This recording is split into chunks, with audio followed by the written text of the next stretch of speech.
Oke, baik. Bismillahirrahmanirrahim. Assalamualaikum warahmatullahi wabarakatuh. Ya, selamat pagi lah ya. Kita selamat pagi aja semuanya. Semoga dalam keadaan sehat selalu. Syukur alhamdulillah kita panjatkan kepada Allah Subhanahu wa taala untuk semua nikmat dan karunia-Nya yang diberikan kepada kita sehingga kita masih bisa punya kesempatan untuk hidup sampai hari ini ya dengan insya Allah dalam keadaan yang sehat, dalam keadaan yang bugar ya dan semangat. Kemudian kalaupun misalkan ada yang sedang sakit, mungkin ada yang kurang sehat, mari dinikmati dan disyukuri juga karena itu juga salah satu bentuk nikmat dari Allah Subhanahu wa taala yang kalau kita lalui dengan ikhlas semoga bisa untuk menggugurkan dosa-dosa kita semuanya gitu ya. Amin ya rabbal alamin. Alhamdulillah kita juga masih bisa diberikan nikmat untuk belajar ya pada kesempatan kali ini meskipun harus saya selenggarakan secara asinkron. Mohon maaf sekali kemarin ada reschedule karena apa namanya keadaan yang sedang kurang fit ya sehingga supaya masih tetap kekejar nanti untuk pertemuan-pertemuan berikutnya maka kita selenggarakan secara asinkron. Tetapi apapun keadaannya saya harapkan semoga tidak mengurangi em, semangat dan juga tekad teman-teman semuanya untuk belajar ya. Belajar sendiri, belajar secara mandiri. Silahkan nanti ditanyakan kalau misalkan ada yang kurang jelas terkait materi-materi yang akan disampaikan pada pertemuan hari ini. Gitu ya. Hari ini kita akan belajar melanjutkan masih di tentang studi epidemiologi. Kita masuk ke studi epidemiologi yaitu cross-sectional ya. Cross-sectional atau bahasa Indonesianya studi potong lintang, tapi kita sering menyebutkan istilahnya cross-sectional gitu ya. Oh ya, sebelum kita belajar ya supaya kita diberikan kemudahan dalam memahami materinya dan juga supaya ya kita luruskan niat ya belajarnya, mari kita berdoa dulu. Berdoa sebelum belajar dipersilahkan.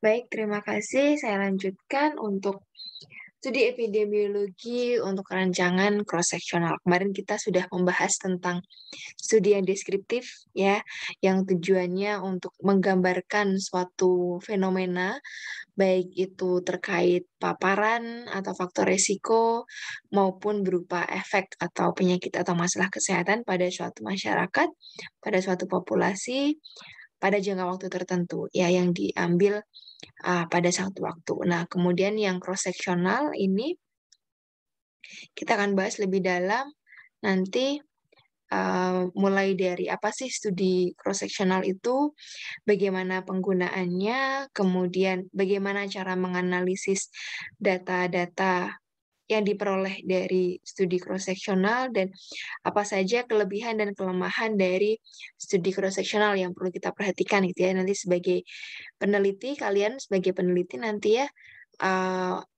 untuk memilih studi ya itu kan perlu dipertimbangkan bagaimana kelebihan dan kelemahannya masing-masing sehingga mana yang lebih cocok untuk diambil itu yang harus kita perhatikan ya beberapa karakteristik-karakteristiknya. Seperti yang sudah sempat kita singgung sedikit ya di pertemuan sebelumnya, apa itu studi cross-sectional? Ya, jadi studi cross-sectional ini dia kita sebagai peneliti melakukan observasi atau pengukuran variabelnya hanya pada satu kali waktu yang sama. Ya, jadi satu subjek kita ukur atau kita ambil datanya pada waktu yang bersamaan untuk mengambil variabel-variabelnya. Baik itu variabel, nanti kita akan belajar variabel. Mungkin sudah pernah ya variabel bebas dan juga variabel terikat gitu ya saat biostatistik. Nah, itu kita ambil di saat yang sama. Data yang dihasilkan adalah data prevalensi. Ya, mungkin kalau misalkan sambil diingat-ingat lagi, prevalensi adalah proporsi atau jumlah kejadian suatu penyakit ya atau suatu kasus masalah kesehatan pada suatu kelompok tertentu pada suatu periode waktu. Gitu ya, itu adalah data prevalensi gitu ya. Jadi berapa apa namanya jumlah kasusnya gitu ya dalam satu populasi tersebut pada suatu periode waktu tertentu. Itu adalah data prevalensi. Dan data prevalensi itu dapat digunakan untuk kita melihat baik itu penyakit akut maupun penyakit yang kronis ya pada studi cross-sectional ini. Kemudian kemarin kita juga sempat bahas studi cross-sectional itu bisa digunakan baik untuk penelitian deskriptif maupun juga untuk penelitian analitik. Tinggal nanti penggunaannya seperti apa. Gitu ya. Nah, kemudian ini kalau kemarin kita buka lagi di bagiannya tentang studi epidemiologi itu ya, ada penelitian deskriptif dan juga penelitian analitik ya. Kemarin kita belajar penelitian deskriptif di sini dari unit analisisnya bisa melihat dari level populasi dan juga level individu. Di level populasi, kemarin kita mengenal ada korelasi populasi dan juga studi rangkaian berkala ya, time series. Sementara di level individu, kita bisa melihat rangkaian kasus dan juga laporan kasus yang secara spesifik ya, yang dia kasus-kasus yang unik, yang memang bukan untuk menguji hipotesis adanya hubungan suatu paparan dan juga efeknya, tetapi murni untuk melihat bagaimana perjalanan penyakit dari kasus tersebut ya. Kemudian ini kita masuk di studi cross-sectional yang dia nanti bisa dipakai baik itu penelitian deskriptif maupun penelitian analitik gitu ya. Minggu depan kita akan masuk di penelitian observasional ya, analitik yang observasional yaitu case control gitu. Ini sekarang yang cross-sectional dulu. Oke, studi cross-sectional pada penelitian deskriptif, ya ini kalau pada penelitian deskriptif, dia bertujuan untuk menggambarkan suatu fenomena kesehatan yang ditemukan, baik berupa faktor resikonya, atau kita sebut sebagai paparan, maupun efeknya, atau kita sebut sebagai penyakit yang ditimbulkan, penyakit yang akan kita lihat, atau masalah kesehatannya, gitu. Yang pengukuran variabelnya dilakukan pada satu saat pada satu waktu yang sama gitu ya, baik itu faktor risiko maupun efeknya. Dan biasanya untuk yang deskriptif gitu ya, seperti dengan tujuannya menggambarkan, jadi memang murni hanya mendeskripsikan istilahnya ya.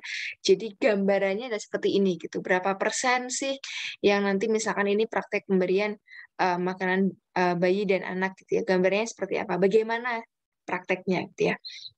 Nanti bisa ada kategori-kategorinya, kemudian bagaimana gambaran status anemia remaja putri di kota X gitu ya. Jadi dia menampilkan berapa persen remaja putri di kota X gitu ya, yang mengalami anemia misalkan. Ya, jadi temuannya di prevalensi tadi ya, misalkan berapa jumlah remaja putri yang anemia dibandingkan dengan berapa sih jumlah remaja putri seluruhnya di kota X itu. Ya, jadi prevalensi data yang ditampilkan. Atau misalkan tingkat pengetahuan tentang kesehatan reproduksi pada pelajar SMA di suatu wilayah ya. Jadi nanti dia ada gambaran, misalkan ada leveling ya, berarti pada pelajar SMA di suatu wilayah itu yang diukur pada satu periode waktu itu, bagaimana tingkat pengetahuannya. Biasanya nanti ada pengkategorinya dia. Apakah rendah, apakah sedang, apakah tinggi, dan nanti ada kategori-kategorinya tergantung dari penelitinya bagaimana merancangnya. Jadi murni untuk mendeskripsikan gambaran suatu masalah kesehatan ataupun juga suatu faktor resiko ya, misalkan gambaran tingkat konsumsi sayur dan buah pada anak-anak misalkan di sekolah mana gitu ya. Jadi atau misalkan gambaran penggunaan jamban pribadi di desa apa gitu ya. Jadi kita bisa melihat mau baik itu faktor risiko maupun efek atau masalah kesehatannya pada suatu wilayah pada waktu tertentu, yaitu untuk penelitian deskriptif. Jadi sampai di menampilkan data prevalensinya saja. Kemudian bagaimana dengan penggunaan studi cross-seksional pada penelitian analitik, gitu ya. Pada penelitian analitik, ya seperti dengan namanya, kalau deskripsi tadi hanya sampai menggambarkan, sebenarnya analitik ini adalah lanjutannya, gitu ya. Jadi selain digambarkan tadi prevalensinya seperti apa, kita menganalisis, kita menghitung, gitu ya, mengidentifikasi hubungan antara faktor resiko atau paparan dan juga efek atau masalah kesehatannya, ya. Jadi kita tidak hanya menampilkan datanya, tetapi kemudian kita menganalisis, kita berpikir lebih lanjut, ya, menghitung, ya, menguji, ya. Ada dua variabel, ya, variabel bebasnya tadi yang berupa faktor risiko atau paparan, dan juga variabel terikat, ini adalah efek atau penyakit atau masalah kesehatan yang ditimbulkan. Kita hubungkan, ya, setelah kita potret tadi, ya, misalkan di suatu populasi, terus datanya itu kita hubungkan. Ada hubungannya nggak sih kedua variabel ini, gitu ya. Misalkan dengan, tadi kita mengambil data preferensi orang yang merokok, misalkan di suatu wilayah, dan juga kejadian kanker paru-paru, gitu ya, di wilayah tersebut. Nah, ada data-data itu, kemudian kita hubungkan, gitu ya, antara merokok dan juga kejadian kanker paru-paru pada populasi di wilayah tersebut, di waktu tersebut, ada hubungannya nggak sih, gitu kan. Hubungannya nanti kita lihat dari mana, dari hasil perhitungan, analisis, gitu ya, dari uji statistik, atau misalkan dari perhitungan statistik, gitu. Itulah yang dinamakan dengan analitik, ya, penelitian analitik. Jadi kita melakukan uji hipotesis namanya. Suatu dugaan, kira-kira ada hubungan atau tidak ini antara faktor risiko dan juga efek yang ditimbulkan. Nanti dari hasil tersebut kemudian bisa kita tarik kesimpulan. Nah, jadi untuk skema studi cross-seksional, ya, dari suatu populasi, ya, yang akan kita observasi, biasanya kita ambil sampelnya, ya, misalkan populasinya adalah ibu hamil di kota Yogyakarta, gitu ya. Kan susah ya kalau misalkan, dan tidak memungkinkan ya kalau misalnya kita benar-benar seluruh jumlah ibu hamil yang ada di kota Yogyakarta kemudian kita observasi, gitu.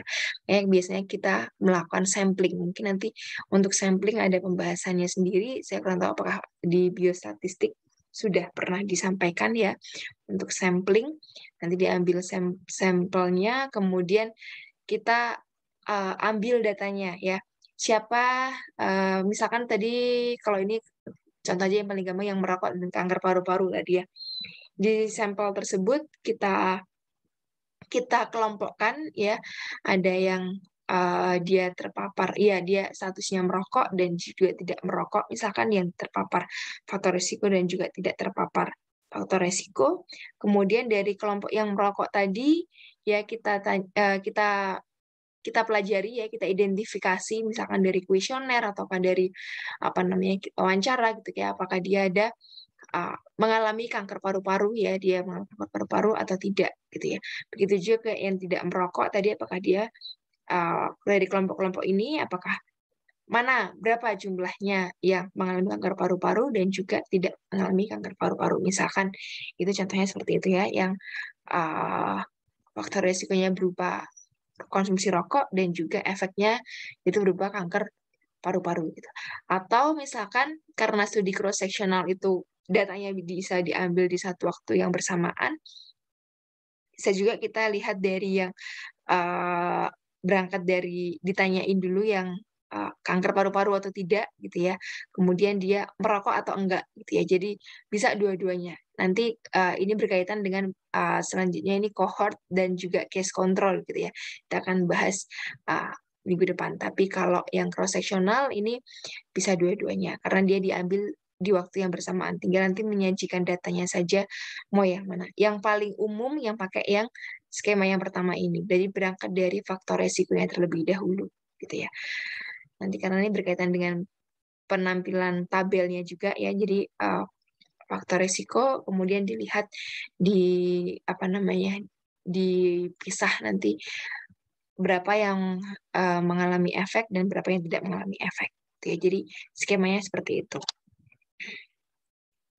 Nah, sekarang kita masuk ke, kalau sudah kita peroleh datanya, ya bagaimana cara menganalisis data hasil penelitian cross-seksional, gitu ya.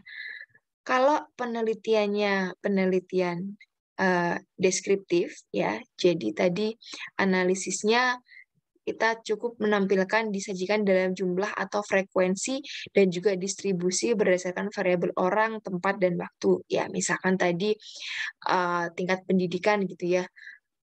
Bisa dari yang laki-laki, perempuan, bagaimana tingkat pendidikannya, kemudian dari kelompok usia gitu ya, bagaimana pengkategorian, jadi distribusinya digambarkan gitu ya. Tetapi tidak ada kemudian mencari hubungan antara variabel bebas dan variabel terikatnya gitu ya. Dan kemudian untuk penelitian analitik, pada penelitian analitik kita hitung hasil pengukuran dari faktor risiko dan efeknya itu, kemudian kita analisis adanya hubungan atau adanya perbedaan prevalensi antar kelompok yang diteliti. Maksudnya gimana gitu ya? Tadi kan kita dapat akhirnya kelompok yang merokok dan kelompok yang tidak merokok gitu ya. Kemudian di kelompok yang merokok tadi kita melihat berapa jumlah yang terkena kanker paru-paru dan berapa yang tidak terkena kanker paru-paru gitu ya. Jadi kan kita tahu namanya prevalensi yang terkena kanker paru-paru pada kelompok yang merokok ya. Jadi prevalensi yang pertama berapa prevalensi yang kena kanker paru-paru pada kelompok yang merokok. Kemudian kita bandingkan prevalensi yang kedua, yaitu berapa jumlah orang yang kena kanker paru-paru di antara orang-orang yang tidak merokok. Gitu ya. Jadi itu prevalensi yang kedua. Nah, itu yang kita bandingkan nanti di studi cross-sectional ini. Gitu ya. Analisisnya kalau kita pakai statistik, kita bisa pakai chi-square ya, mungkin kemarin sudah sempat dipelajari, kemudian ada uji t-test, kemudian ada regresi dan juga korelasi, atau juga kita bisa menghitung secara sederhana menggunakan prevalence ratio gitu ya, rasio prevalensi tadi, perbandingan prevalensi pada kedua kelompok tadi ya, yang terpapar dan tidak terpapar. Kita bandingkan itu. Prevalence ratio ya, ini adalah perbandingan prevalensi efek tadi ya pada kelompok yang memiliki faktor resiko dibandingkan prevalensi efek atau kejadian penyakit itu pada kelompok yang tidak terpapar resiko gitu ya. Nanti bisa dihitung secara sederhana menggunakan tabel 2x2. Ya, tabelnya seperti ini contohnya. Ya, jadi ini yang paling sederhana. Nanti tabel 2x2 itu dilihat dari ini, kan ada dua kategori ya, faktor risiko. Ini ada yang terpapar dan tidak terpapar, dan juga ada dua kategori yang dia terkait efeknya, yang dia ya atau positif mengalami efek tersebut dan juga tidak mengalami efek atau penyakit tersebut gitu ya. Jadi 2x2 gitu. Nah, ini kemudian bisa nanti di sini diisi jumlahnya gitu ya, ada A, B, C, D.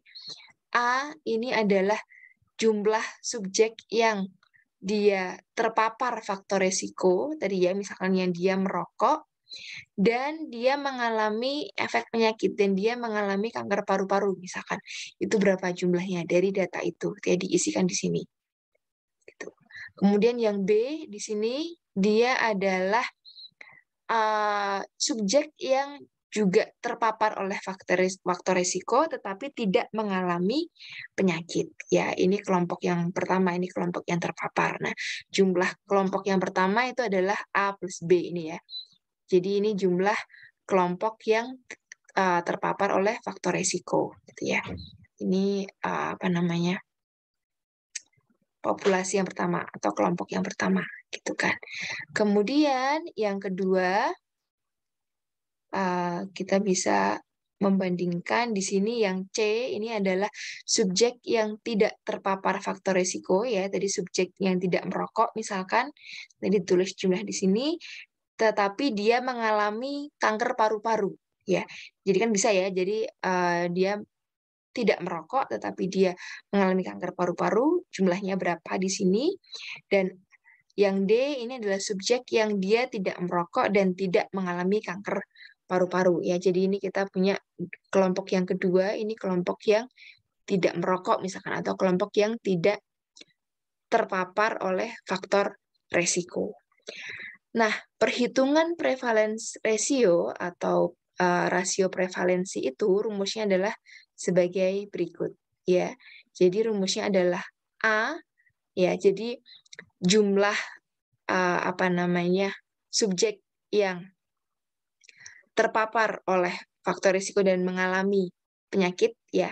Jadi ini kan jumlah kasusnya, ya, jumlah kasus kanker paru-paru pada kelompok yang terpapar, gitu ya, A, dibandingkan jumlah total dari kelompok yang terpapar faktor risiko ini berapa, gitu ya, A plus B, A per A plus B, ya. Ini kan prevalensi yang pertama, dibandingkan prevalensi yang kedua, yaitu temuan kasus kanker paru-paru, ya, pada kelompok yang tidak terpapar. Ini kan yang C ini, ya.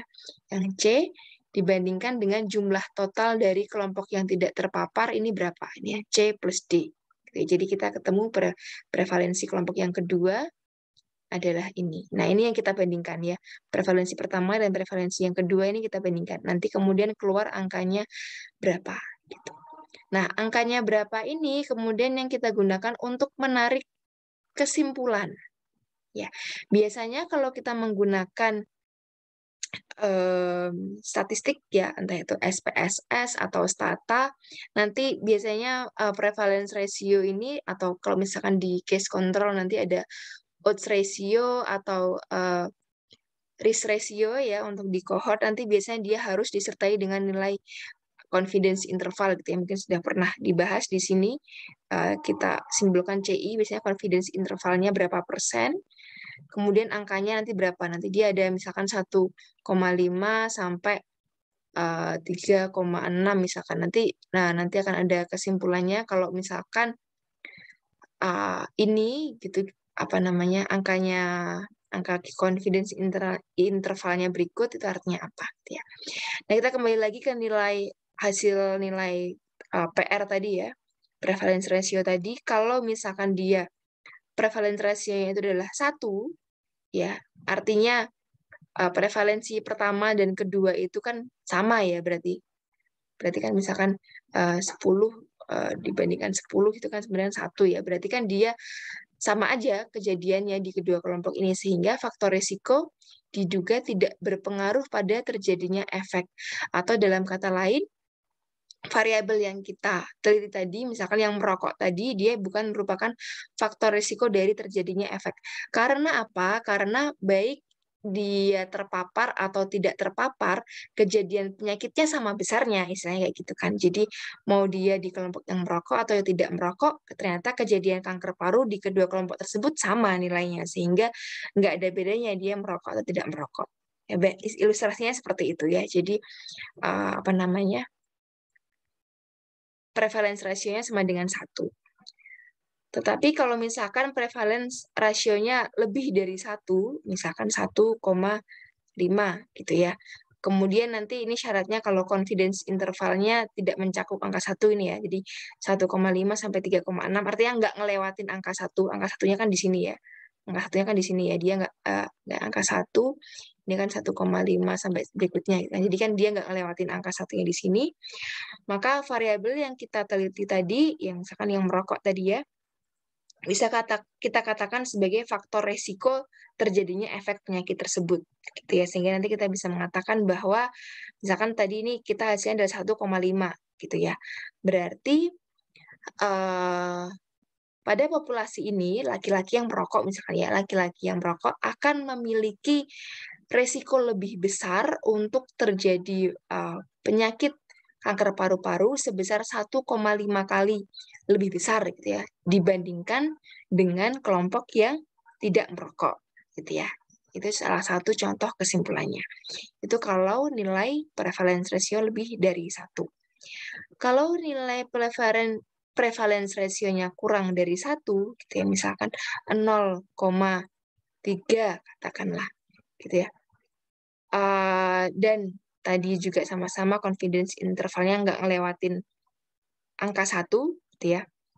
Maka bisa kita katakan bahwa variabel tersebut merupakan faktor protektif terhadap terjadinya efek atau penyakit, gitu ya. Kalau yang tadi dia faktor resiko, ini adalah faktor protektif. Bedanya apa? Berarti dia mencegah kalau protektif, gitu ya. Misalkan contohnya adalah paparannya ini berupa olahraga, gitu ya. Kita bandingkan dengan dia frekuensi berolahraga 3 kali seminggu dibandingkan dengan obesitas, misalkan ya. Kemudian kita dapat nilai PR-nya adalah 0,3 ini, gitu ya. Berarti kita bisa nanti kesimpulannya adalah olahraga tadi ya, olahraga yang 3 kali seminggu tadi berarti merupakan faktor protektif ya, atau orang yang melakukan olahraga sebanyak 3 kali per minggu akan lebih sedikit memiliki resiko sebanyak 0,3 kali lebih kecil untuk mengalami obesitas dibandingkan dengan orang yang tidak berolahraga 3 kali seminggu ya. Kesimpulannya kira-kira seperti itu ya. Jadi dia adalah faktor protektif terhadap penyakit ya. Kalau ini penyakitnya terkait obesitas gitu. Itu bedanya tadi yang faktor risiko dan faktor protektif, tergantung dari apakah dia lebih dari 1 atau kurang dari 1 nilai prevalence ratio-nya. Jadi kalau misalkan gimana kalau confidence interval gitu ya. Kalau confidence intervalnya mencakup nilai 1 gitu ya. Kalau di sini dia lebih dari 1 tetapi confidence intervalnya itu mencakup angka 1 gitu, maka biasanya di statistiknya itu kemungkinan nilai prevalensinya adalah 1, sehingga sama seperti yang tadi, yang di awal tadi, kita belum dapat menyimpulkan apakah variabel yang kita teliti itu masuk sebagai faktor risiko atau faktor protektif gitu, karena dari statistik itu belum bisa dibuktikan secara signifikan gitu ya. Tuh, dari sini sampai sini semoga cukup jelas ya untuk bagaimana cara menghitung prevalence ratio. Nah, supaya lebih jelas, mari kita latihan mengerjakan ya. Sekalian juga sambil silakan coret-coret. Ini ada data ya, sebuah studi dilakukan untuk mengidentifikasi hubungan antara merokok dengan kanker paru-paru pada populasi laki-laki di kota X gitu ya. Pada tahun sekian gitu. Harusnya ada waktu tertentu ya, pada tahun 2019 misalkan. Kemudian data yang diperoleh pada observasi 100 subjek ini ya ditampilkan sebagai berikut. Ini sudah ditampilkan confidence intervalnya adalah 1,9 sampai 10,5. Nah, tugasnya adalah berapa kita cari nilai PR-nya atau prevalence ratio dan bagaimana kesimpulannya gitu ya. Sama seperti tadi kita identifikasi dulu ya. Tadi kan rumusnya kan PR sama dengan A dibandingkan A plus B dibagi C dibagi C plus D gitu ya. Nah, A-nya yang mana, B-nya yang mana, C yang mana, D yang mana, kita harus identifikasi terlebih dahulu gitu ya. Intinya adalah kita harus memahami, lebih baik paham gitu ya.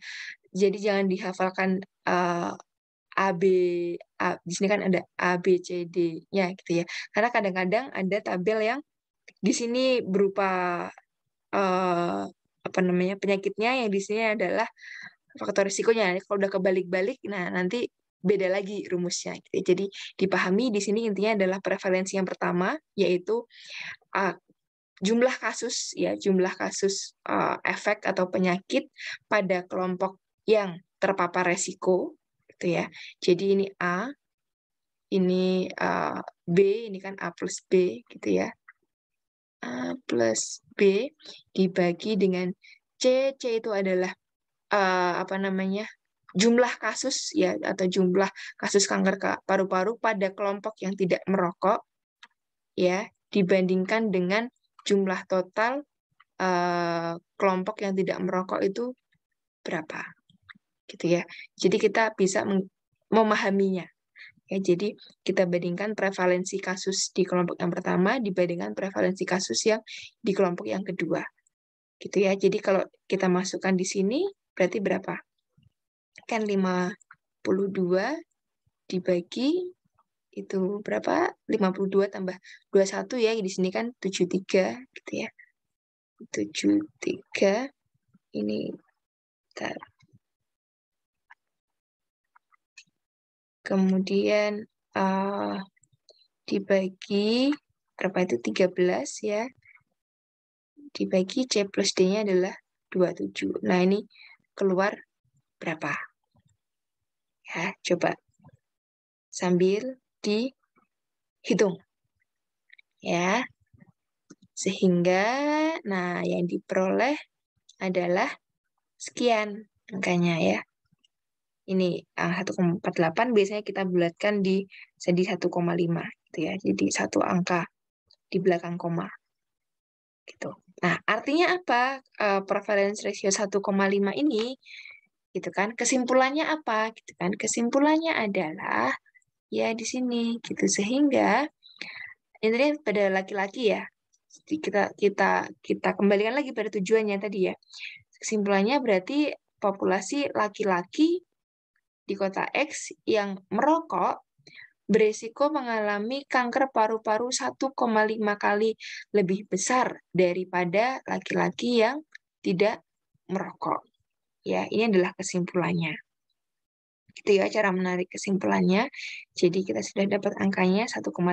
Ini artinya adalah dia pada kelompok yang merokok itu punya resiko 1,5 kali lebih besar uh, mengalami kanker paru-paru dibandingkan yang tidak merokok. Sudah paham ya di sini ya, semoga ya. Coba kita latihan yang kedua sekarang. Nah, ini kalau ini adalah sebuah studi yang tujuannya untuk mengidentifikasi hubungan antara tingkat pendidikan ibu dengan kejadian diare pada balitanya, gitu ya, pada balitanya di suatu kota X pada tahun 2020, gitu kan. Ada 246 subjek yang diobservasi, kemudian hasilnya ditampilkan sebagai berikut. Nah, sama kita coba cari berapa nilai PR-nya dan juga kesimpulannya. Ya, kesimpulannya seperti apa. Gitu. Nah, silahkan sambil dikerjakan sendiri. Ya, coba dikerjakan, dicari berapa nilai PR dan kesimpulannya. Ya. 2 menit.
Oke, sudah ketemu berapa nilainya? Ya, sama seperti yang tadi ya, kita ingat kembali apa tadi rumusnya? Ya, PR sama dengan A plus B dibagi C plus D. gitu ya. Jadi berapa kasus pada kelompok yang terpapar dibandingkan berapa kasus pada kelompok yang tidak terpapar, gitu ya. Oh ya, jadi ini subjek yang ini ya, ini yang A-nya di sini.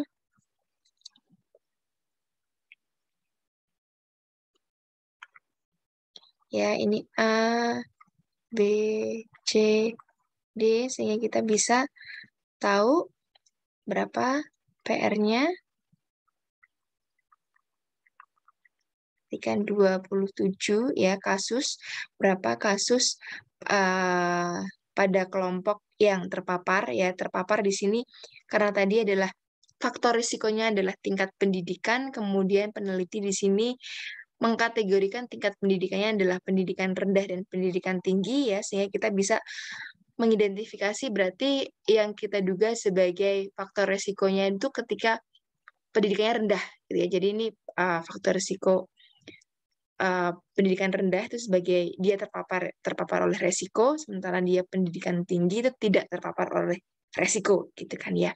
Jadi di sini pada kelompok yang pendidikan rendah berapa kejadian kasus diare pada balitanya gitu ya, dibandingkan dengan berapa sih jumlah balitanya gitu ya di kasus di kelompok yang ibu memiliki pendidikan rendah ya 119 dibagi ini 12 jumlah kasus pada kelompok yang tidak terpapar resiko dibagi jumlah total yang tidak terpapar resiko di sini adalah yang berpendidikan tinggi adalah 127.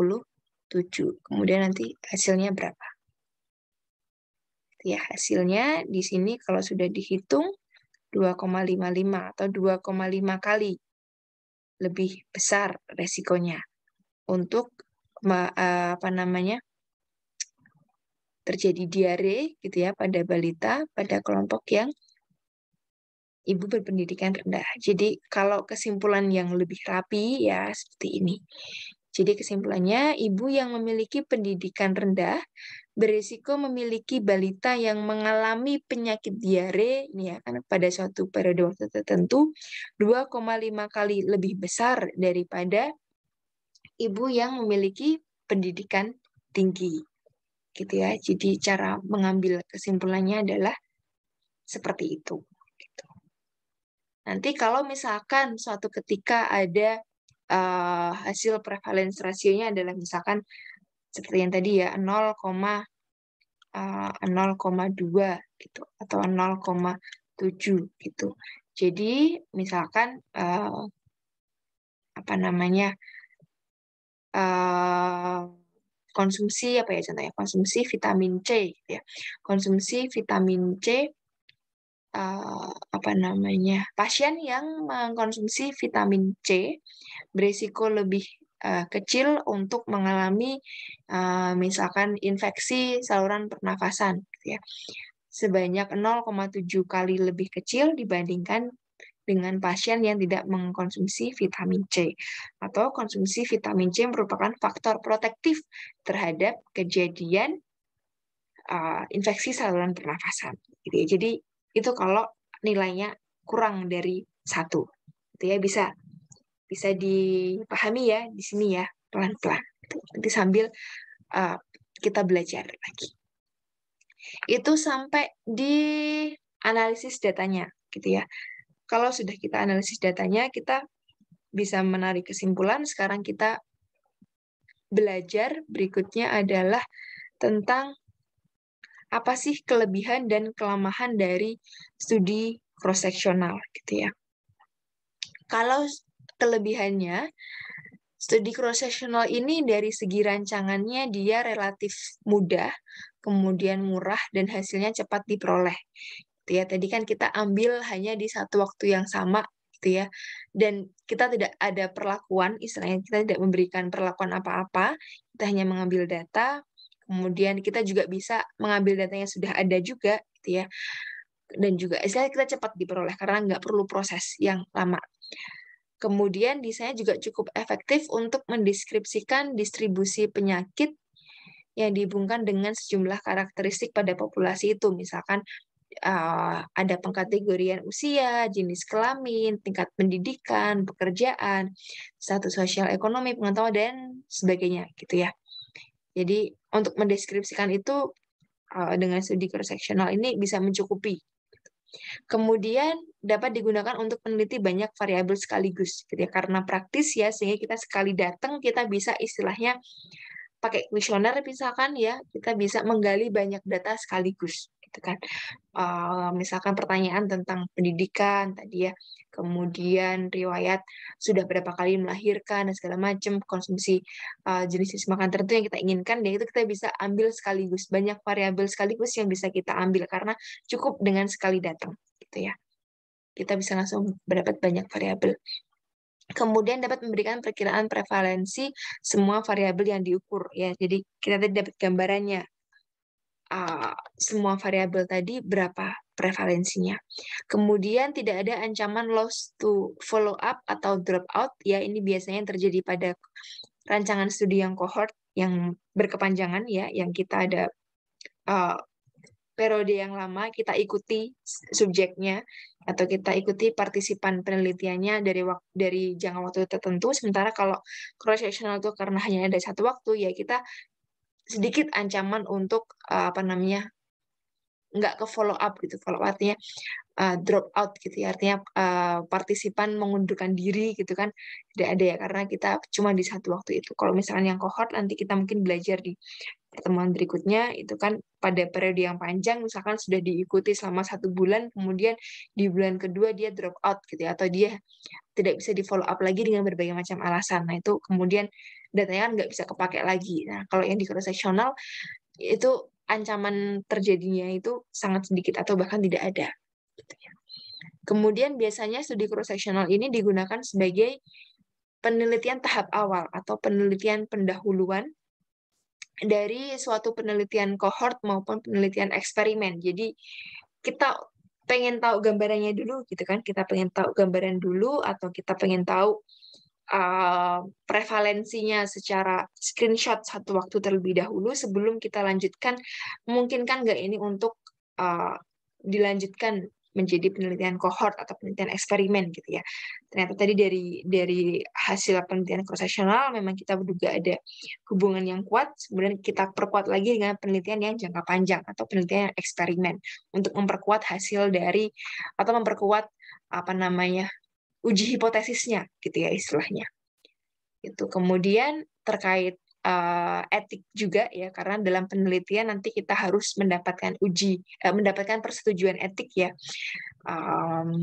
Untuk studi cross-sectional ini karena kita istilahnya tidak ada perlakuan yang diberikan kepada subjek atau kepada partisipan, sehingga biasanya tidak banyak memiliki hambatan etik ya, karena tidak memaksa subjek mengalami faktor yang diduga merugikan atau memberatkan.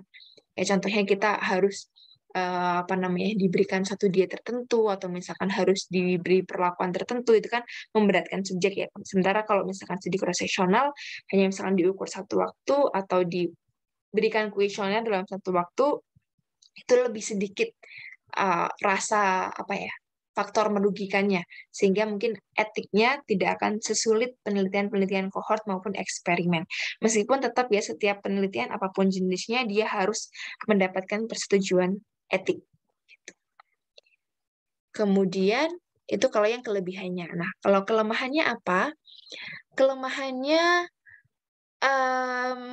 karena ini terkait kejadian penyakit ya, biasanya validitas hubungan sebab akibat ya, hubungan kausasi yang kemarin yang sudah dipelajari teman-teman antara faktor risiko dan juga efek penyakit yang ditimbulkan, itu sebenarnya membutuhkan rangkaian waktu yang jelas ya kan, membutuhkan rangkaian waktu yang jelas. Tetapi karena studi cross sectional ini hanya mengambil pada satu waktu yang sama gitu ya, sehingga validitas terkait hubungan sebab akibat tadi sebenarnya kurang bisa dipenuhi gitu, kurang bisa kita yakini gitu ya, itu menjadi faktor resiko yang benar-benar signifikan terhadap efek penyakitnya gitu. Kemudian studi cross-sectional ini juga kurang tepat untuk mempelajari jenis penyakit yang waktu sakitnya itu pendek atau ya periode sakitnya itu sangat pendek sehingga baik itu pasien atau subjek itu cepat sembuh atau sebaliknya dia cepat meninggal gitu istilahnya karena periodenya sangat pendek gitu. Sehingga apa?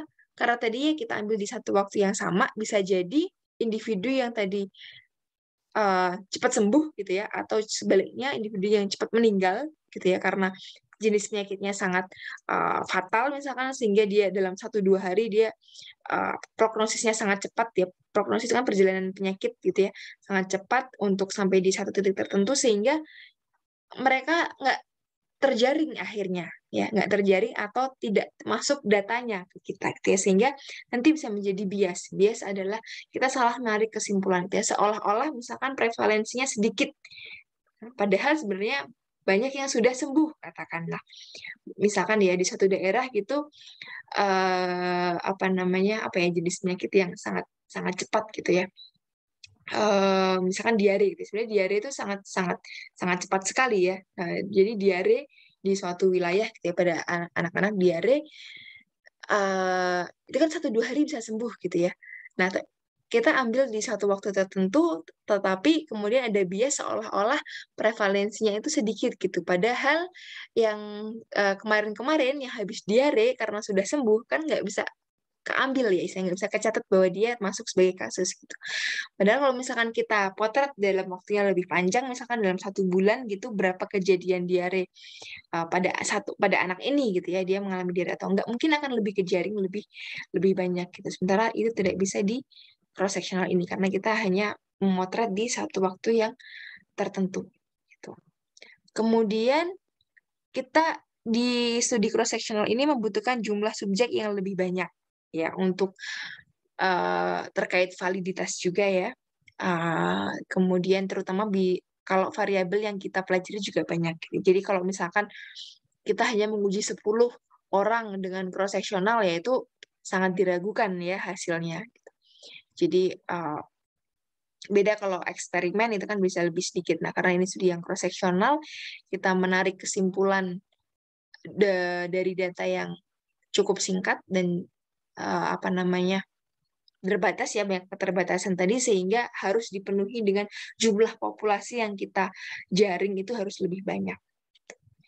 Kemudian studi cross sectionalnya tidak bisa menggambarkan perjalanan penyakit ya tadi karena cuma di satu waktu atau prognosis atau bagaimana sih tahap perjalanan penyakitnya misalkan bagaimana kemudian berapa waktu yang dibutuhkan untuk sembuh atau berapa waktu yang kemudian sampai dia memburuk atau membaik gitu ya status penyakitnya itu tidak bisa kita ketahui maupun insidensi ya insidensi mungkin sudah pernah ya dijelaskan juga bedanya dengan prevalensi adalah insidensi ini penyakit yang baru ya penyakit baru. Kalau yang prevalensi itu baik penyakit baru maupun penyakit yang lama gitu ya. Ini total penyakitnya itu bisa kita ambil. Kalau insidensi itu penyakit yang baru muncul gitu. Nah, itu kita tidak bisa menggambarkan itu karena hanya di satu waktu saja kita melihatnya. Kemudian tidak cocok untuk meneliti kasus yang jarang. Karena apa? Tadi kan kita butuh subjeknya banyak ya, butuh populasinya banyak. Sementara kalau kasus yang jarang nanti kita akhirnya dapat subjeknya sedikit sehingga kalau studinya cuma cross sectional nanti validitas datanya diragukan gitu. Jadi misalkan kasus yang jarang apa ya misalkan kanker uh, darah atau kanker otak atau jenis-jenis penyakit tertentu yang di populasi tersebut angkanya memang sedikit gitu. Nah, itu jangan pakai cross sectional kalau mau meneliti tentang penyakit tersebut ya, pakailah studi yang lain nanti yang bisa menggambarkan lebih baik gitu. Kemudian dibandingkan dengan studi lainnya seperti case control maupun yang cohort dan juga yang eksperimen gitu ya, kesimpulan korelasi atau hubungan sebab akibat ya antara faktor risiko dan efek penyakitnya itu yang paling lemah ya, yang cross sectional ini karena tadi dia hanya melihat di satu waktu. Jadi banyak keterbatasannya dibandingkan penelitian observasional lainnya, yaitu case control dan cohort, atau dibandingkan dengan penelitian yang eksperimen. Gitu. Ya, ini untuk kelemahan studi cross-sectional. Kemudian, kalau misalkan kita memilih melakukan studi cross-sectional, antisipasi apa saja yang perlu kita lakukan gitu ya untuk mengatasi kelemahan-kelemahan tadi gitu ya.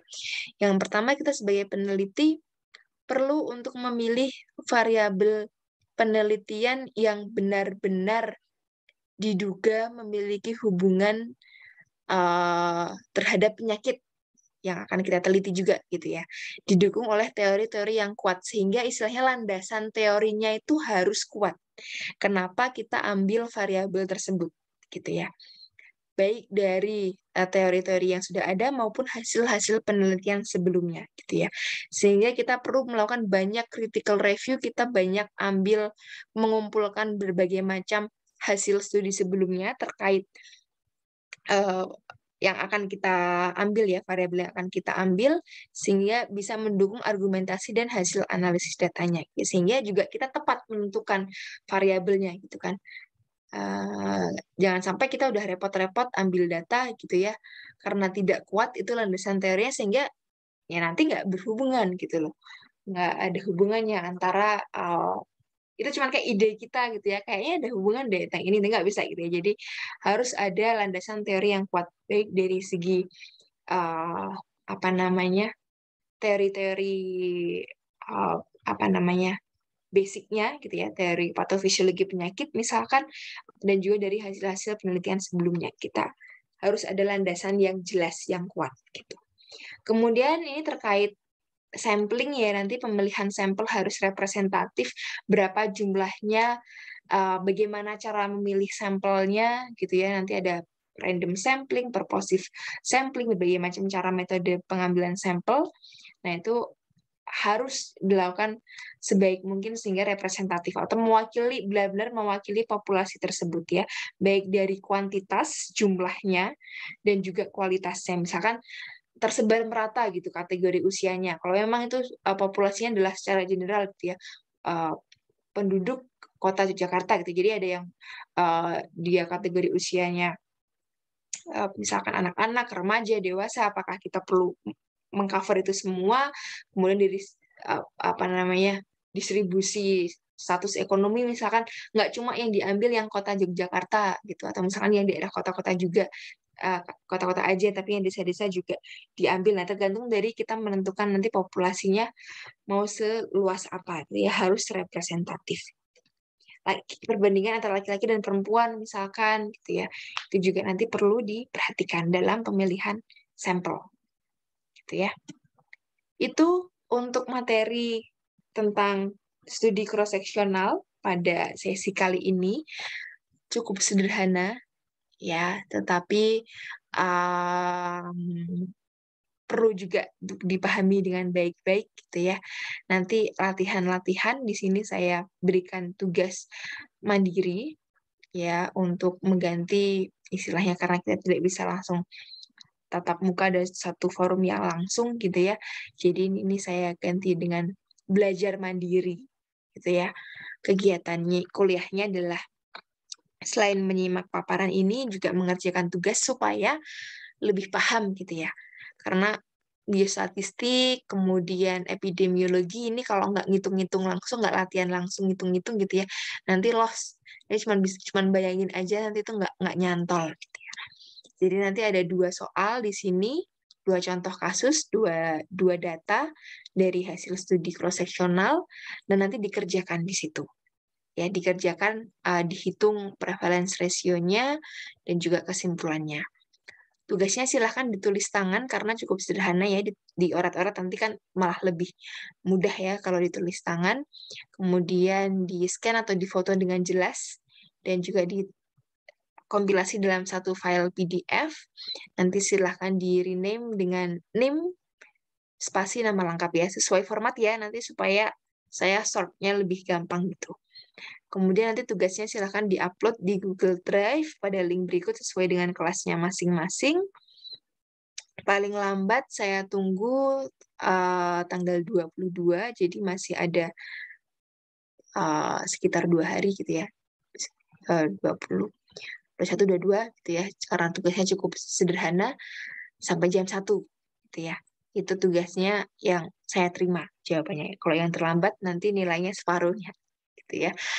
Nanti presensinya akan saya rekap sendiri, jadi tidak ada presensi mandiri, presensinya akan saya ambil dari tugas yang sudah dikumpulkan. Gitu ya. Jadi bukti kehadiran teman-teman dalam perkuliahan topik ke-6 untuk epidemiologi gizi ini adalah dari tugas yang dikumpulkan. Gitu, oke?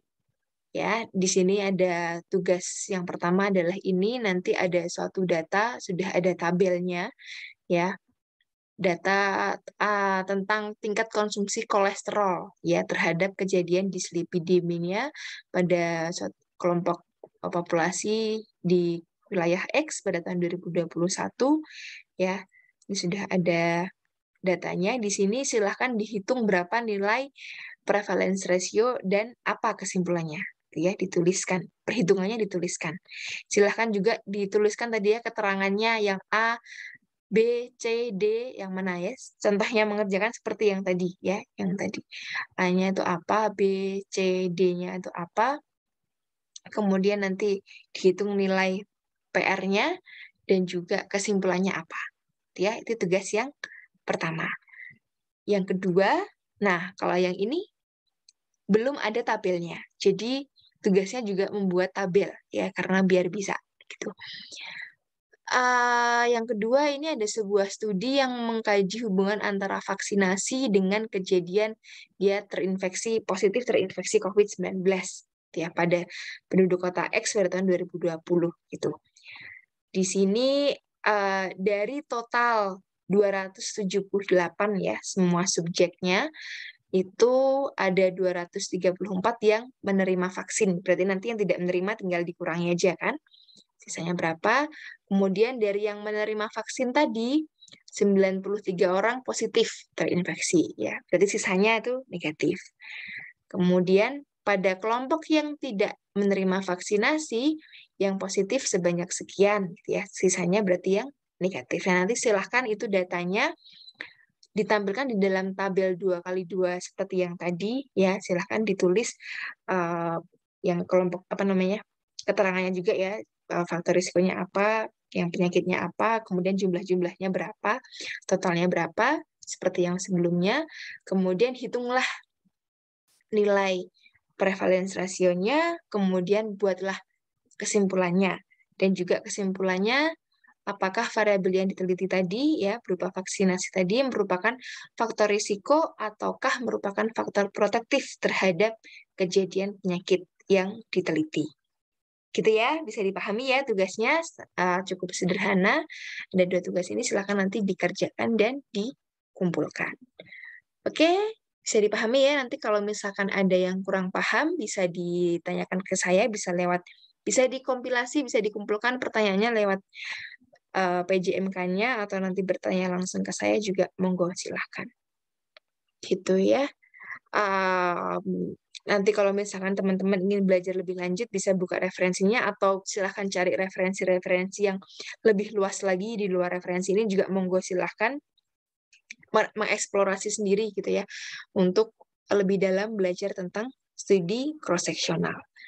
Itu saja dari saya. Terima kasih banyak atas atensi dari teman-teman semuanya. Sekali lagi mohon maaf untuk materi hari ini hanya bisa saya sampaikan lewat video ini gitu ya. Semoga tidak mengurangi bobot dari pemahaman yang diterima oleh teman-teman semuanya. Saya sangat terbuka kalau misalnya ada diskusi lebih lanjut di luar sesi ini. Gitu ya. Mohon maaf kalau misalnya ada kekurangan dalam menjelaskan. Semoga apa yang kita pelajari hari ini bisa berkah ilmunya. Amin ya rabbal alamin. Kita akhiri dengan hamdalah. Alhamdulillahirabbil alamin. Saya akhiri, terima kasih. Wassalamualaikum warahmatullahi wabarakatuh.